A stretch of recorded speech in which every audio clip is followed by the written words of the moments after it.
Hi friends, అందరూ బాగున్నారా? అందులో నేను ఉండాలని కోరుకుంటున్నాను. ఈ ఈ వీడియో అయితే మొన్న పౌర్ణమి రోజు అయితే ఒత్తులు వెలిగించారండి మా చిన్న పాప అండి.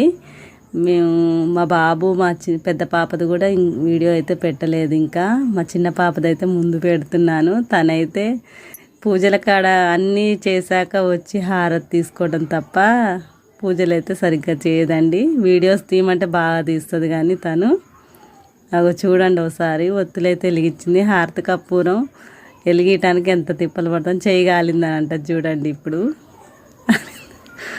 ఆ రోజు మాత్రం తనే ముగ్గేసి దీపం అయితే తనే పెట్టిందండి. 365 ఒత్తులు కూడా తనే ఆడబెట్టుకొని నైవేద్యము అవన్నీ పెట్టి నేనైతే పూజ చేసుకుంటాను. కాకపోతే ఎడం చేత్తో పట్టుకుంది, అందుకే నేను గంట తీసుకొని నేను గంట కొడుతున్నాను ఫ్రెండ్స్. మా పాప మాత్రం హారతి ఇస్తూ ఉంటే గాలికి అయితే కొండెక్కుతుంది ఫ్రెండ్స్ అక్కడైతే. అందుకే తనైతే ఇక హారతి ఇచ్చేసేయమ్మా అని చెప్పేసి